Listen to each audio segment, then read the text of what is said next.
Oke, Assalamualaikum warahmatullahi wabarakatuh. Halo teman-teman, how are you today? Insya Allah semuanya fine ya. Sama, alhamdulillah Ustazah juga fine, sehat. Dan Ustazah harap semua murid-murid Ustazah juga diberikan kesehatan dan perlindungan oleh Allah Subhanahu wa Ta'ala. Nah teman-teman, bagaimana nih, kita udah lama nggak bertemu ya, tapi mudah-mudahan semua teman-teman tetap semangat meskipun kita belajarnya via online. Oke, teman-teman sudah bertanya nih, biasanya setiap pagi selalu saya tanyakan bagaimana sholatnya. Siapa yang tidak sholat 5 waktu?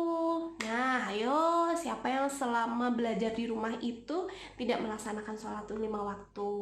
Saya harap semuanya melaksanakan sholat 5 waktu ya. Karena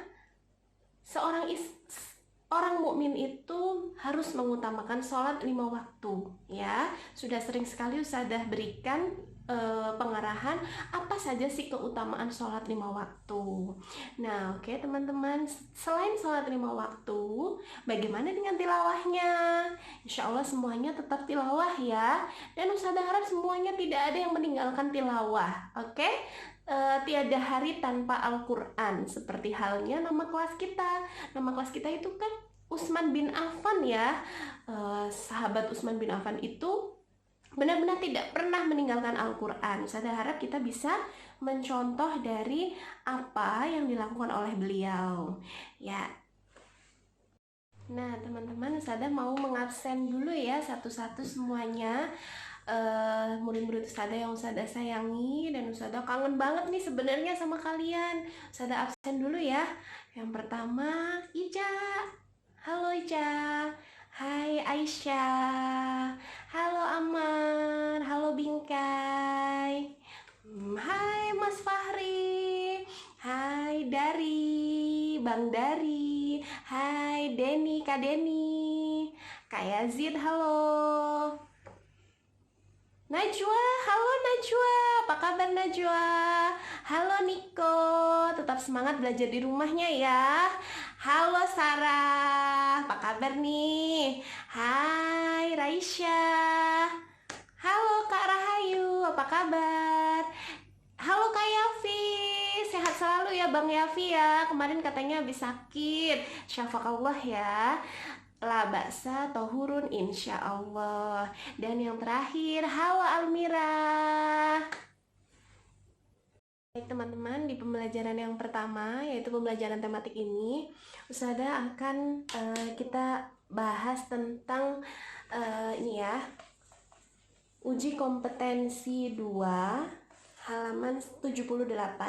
Ini adalah yang sudah kemarin teman-teman kerjakan. Nah, sekarang kita bahas dan kita mengoreksinya ya teman-teman. Ustazah percaya dengan teman-teman. Silahkan kalau salah dicoret saja, nanti tinggal dihitung berapa salah dan berapa betulnya. Gitu ya teman-teman. Oke, langsung dari nomor 1. Keragaman karakteristik dengan teman sekelas dapat berupa keragaman A. Seragam, B. Warna kulit, C. Pekerjaan, D. Buku pelajaran. Jawabannya apa teman-teman? Oke, betul sekali. Jawabannya B atau warna kulit. Enggak. Nah, oke teman-teman, kenapa jawabannya B? Kita analisis satu-satu ya. Yang pertama adalah A. Seragam. Semua teman-teman kita seragamnya sama ya kan, berarti bukan merupakan suatu perbedaan. Kemudian kenapa C? Pekerjaan. Apa sih pekerjaan kita? Ya betul, semua teman-teman sekelas kita itu pekerjaannya adalah pelajar. Karena kita semuanya kegiatannya ya apa sih? Belajar, ya nggak? Oke, bukan untuk nyari uang ya. Oke, kemudian yang D yaitu buku pelajaran. Buku pelajaran kita semuanya sama ya kan teman-teman? Nah, oke, kita lanjut ke nomor 2. Sikap yang harus ditanamkan dalam menghadapi keragaman karakteristik teman sekelas adalah, kita lihat dari jawaban nomor D dulu nih, menjauhi teman yang berbeda.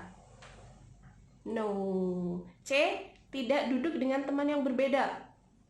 No, enggak ya. Kita tidak boleh membedakan teman-teman kita kecuali jenis kelaminnya. Kalau laki-laki dan perempuan memang harus berpisah ya, duduknya nggak boleh bersama-sama. Kemudian yang B, memusuhi teman yang berbeda. No, kita dilarang memusuhi teman-teman kita ya, kita harus akur. Kemudian yang A, menghormati teman yang berbeda. Ya, udah jelas sekali jawabannya, jelas sekali yang betul sekali yang A.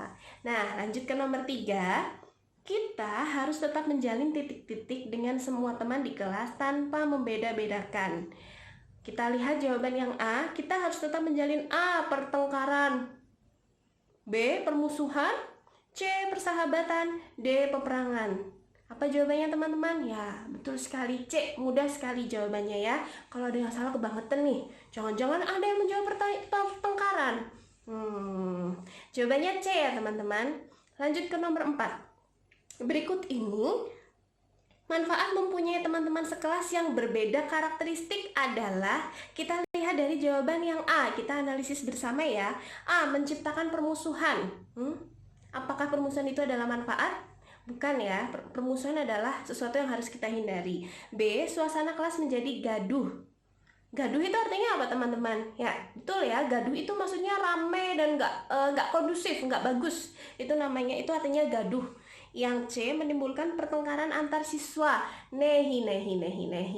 Yang D, menumbuhkan sikap tolong-menolong. Nah, ini jawabannya D, menumbuhkan sikap tolong-menolong. Oke, teman-teman, lanjut ke nomor 5 ya. Next. Berikut ini manfaat mempunyai teman yang berbeda daerah di dalam kelas adalah, kita lihat jawabannya dari nomor D dulu nih teman-teman. D, dapat dijauhi oleh teman yang berbeda asal daerahnya. Enggak ya, karena di kelas kita juga banyak beberapa teman-teman adalah berasal dari daerah yang berbeda-beda, ya enggak? Ya, kayak contohnya Najwa dari Jawa Tengah, terus Yazid dari Jakarta. Nah, itu kita mempunyai asal daerah yang berbeda-beda. Namun manfaatnya apa sih? Apakah jadi dijauhi? Enggak ya, nyatanya kita bisa tetap berteman baik meskipun berasal dari daerah yang berbeda-beda. C, menumbuhkan sikap menghina kebudayaan daerah lain. No.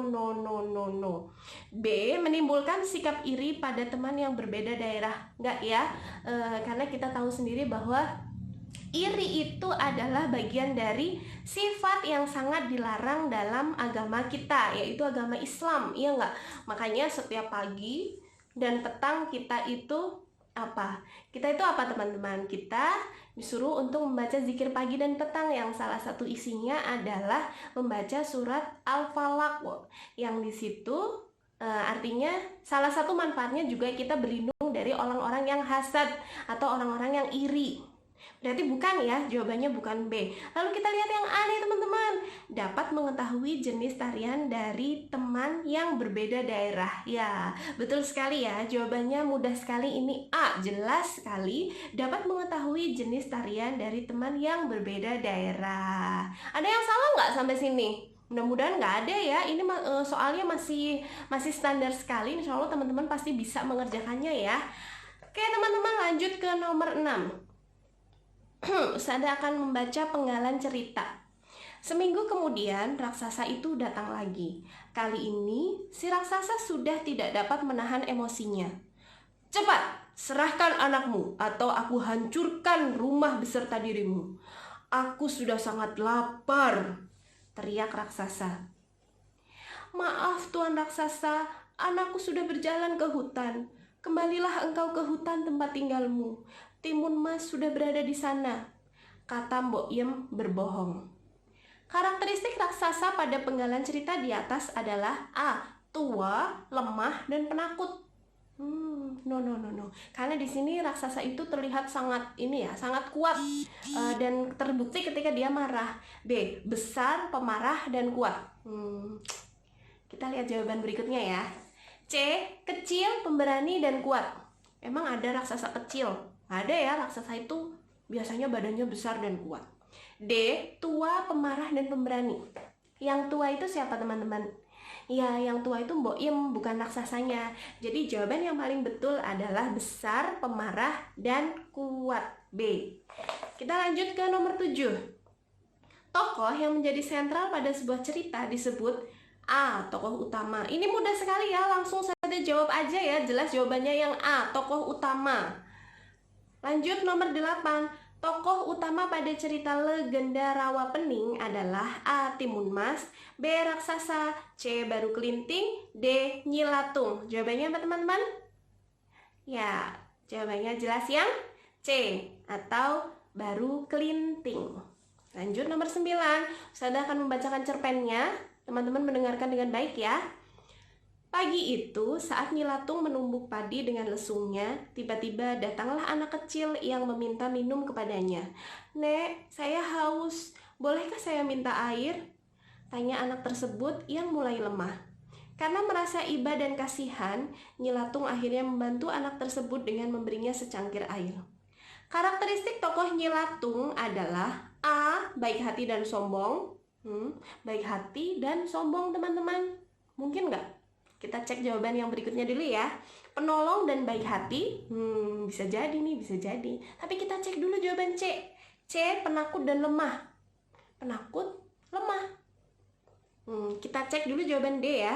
Yang D adalah sombong dan iri hati. Kalau kita lihat dari ceritanya, jelas di sini bahwa Nyi Latung itu memberikan pertolongan untuk Baru Kelinting. Berarti jawabannya itu adalah penolong dan baik hati. Seperti siapa teman-teman penolong dan baik hati? Iyalah, seperti anak-anak kelas 4, ya kan?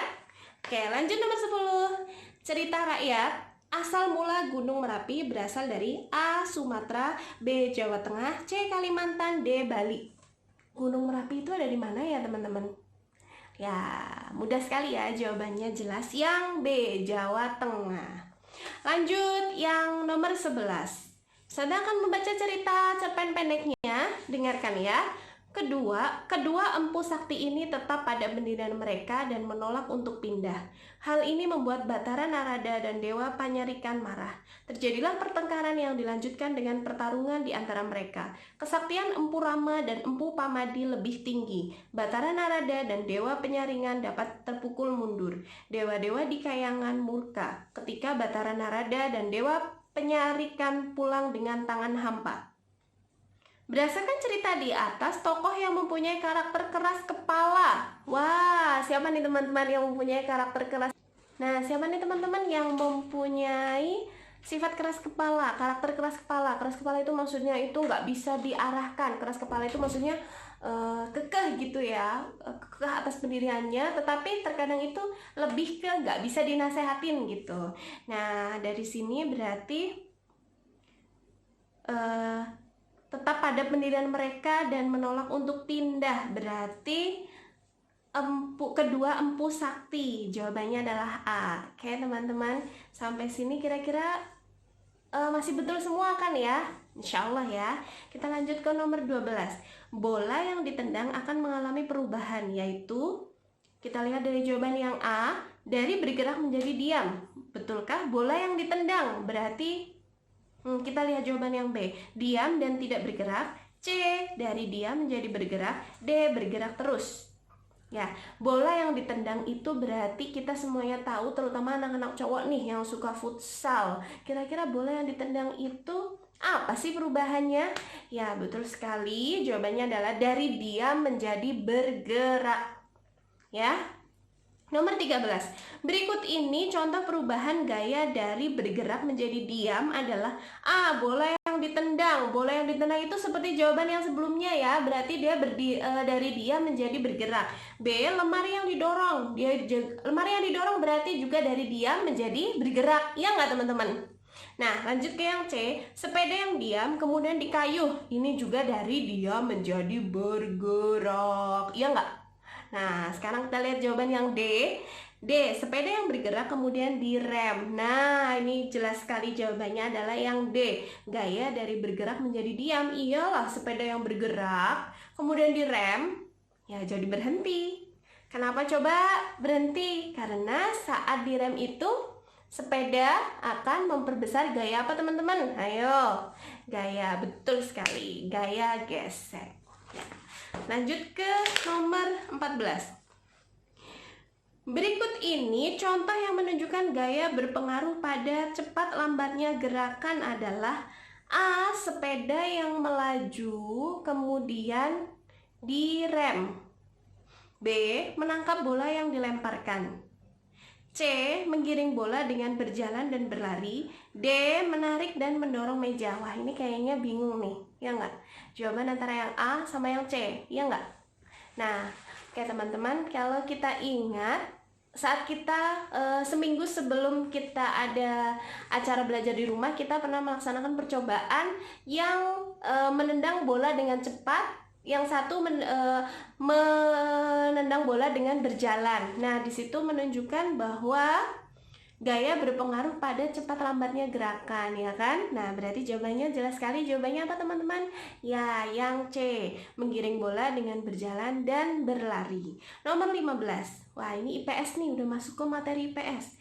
Kegiatan ekonomi yang menghasilkan barang dan jasa disebut menghasilkan. Kita lihat dari jawaban yang D dulu ya, distributor. Kalau distributor itu ngapain, teman-teman? Ayo, ingat-ingat. Ya, kalau distributor itu menyalurkan barang dagangan. Ya kan? Dari siapa? Bisa dari produsen menuju ke konsumen. Yang biasanya itu para pelakunya adalah orang-orang yang berjualan. Iya enggak? Nah, lanjut. C. Konsumsi. Wah, siapa nih konsumsi? Biasanya kita nih lebih banyak menjadi konsumsi, ya enggak? Kayak contohnya, kita makan es krim. Itu adalah salah satu bentuk kegiatan konsumsi. Kemudian kita memakai jilbab. Jilbab ini juga adalah kita sebagai konsumen. Kita konsumen. Kemudian yang B, distribusi. Oh ya, maaf teman-teman, kalau yang distributor itu maksudnya orang yang mendistribusikan. Sedangkan kalau distribusi adalah kegiatannya. Kegiatannya yaitu menyalurkan barang-barang dari konsumen ke dari produsen ke konsumen. Lalu lanjut ke yang A, produksi. Nah, ini nih, menghasilkan barang dan jasa ya disebut, ya betul sekali, menghasilkan berarti produksi. Jawabannya adalah A. Lanjut nomor 16. Contoh kegiatan distribusi adalah, nah kegiatan distribusi nih berarti apa nih? Distribusi itu berarti menyalurkan barang dan jasa. Oke, kita lihat dari jawaban yang D dulu teman-teman. Belajar membuat kain batik. Membuat, ada kata membuat, kata kuncinya di sini adalah membuat, berarti dia adalah produksi. Kegiatan produksi. Yang C, memakai baju batik. Ada kata-kata kuncinya di sini adalah memakai. Memakai berarti jelas sekali ya teman-teman, seperti Ustazah memakai jilbab, berarti Ustazah adalah sedang melaksanakan kegiatan konsumsi atau orang yang melakukannya disebut konsumen. Yang B, menjual batik di pasar Klewer. Menjual. Kira-kira apa nih teman-teman? Ya, jelas sekali jawabannya adalah yang B. Betul, menjual batik di pasar Klewer. Pasar Klewer ada di mana teman-teman? Ya, dulu sudah dibahas ya, pasar Klewer itu salah satu ikon dari kota Solo. Betul. Kemudian yang A, membuat kain batik, ini adalah kegiatan distribusi. Lanjut nomor 17 teman-teman. Berikut ini jenis pekerjaan yang berhubungan dengan kegiatan produksi yang menghasilkan barang adalah produksi yang menghasilkan barang. Ingat lagi ya, pekerjaan itu ada dua jenis, yaitu yang menghasilkan barang dan jasa. Nah, di sini adalah yang menghasilkan barang. Yang menghasilkan barang di sini A, penjual. Penjual itu bukan kegiatan produksi ya, dia adalah distribusi. B, dokter. Dokter itu menghasilkan, menyembuhkan orang sakit, berarti dia adalah bukan menyembuhkan orang sakit ya, maksud Ustazah adalah menjadi perantara Allah untuk menyembuhkan orang sakit. Nah, itu adalah menghasilkan jasa. C, guru. Guru seperti Ustazah nih. Ustazah menghasilkan jasa atau barang nih? Ya, menghasilkan jasa ya tentu. Yang D adalah petani. Petani itu bisa menghasilkan padi, kemudian dimasak menjadi beras yang kita makan, kemudian bisa menghasilkan buah-buahan. Jadi jelas sekali kalau yang menghasilkan barang itu adalah petani. Oke. Baik teman-teman, kita lanjut ke nomor 18 ya. Wah, ini pelajaran SBDP nih. Unsur utama sebuah tarian adalah, jelas sekali ya, namanya tari itu kita bergerak, kita berlenggak-lenggok, itu jelas sekali jawabannya adalah yang A atau gerak. Kemudian nomor 19, gerakan yang sudah diubah gerakannya dan mengandung maksud tertentu disebut gerak. Jadi gerakan itu sudah diubah Gerakan pada tari itu sudah diubah dan mengandung maksud tertentu. Nah, di sini ada kata kuncinya yaitu mengandung maksud tertentu. Kita lihat opsinya. Yang D adalah distori, C estilatif, B murni, A maknawi. Jelas ya, jawabannya adalah maknawi atau yang A. Kenapa yang A? Teman-teman bisa membacanya. Semuanya ada di buku sini ya teman-teman. Itu SBDP bisa dibaca halaman 77 ya. Di situ ada jawabannya. Sekarang kita lihat nomor 20. Perlengkapan yang digunakan oleh tari jatilan adalah, nah ini juga ada di bacaan. Semuanya ada di bacaan.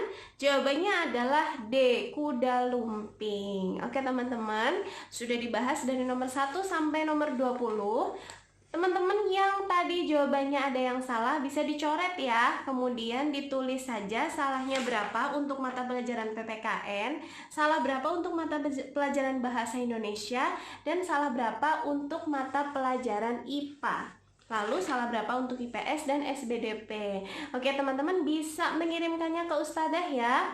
Atau kalau teman-teman mau ada pertanyaan atau ada kata-kata yang tidak dimengerti, teman-teman boleh share ke Ustadzah. Insya Allah Ustadzah selalu on sampai jam seperti jam belajar kita di sekolah. Ustadzah selalu on sampai jam 3 untuk menerima pertanyaan. Nanti akan Ustadzah jawab insya Allah dengan video. Oke teman-teman. Oke, ya, itu dulu pembelajaran kita di mata pelajaran tematik. Thank you for your attention.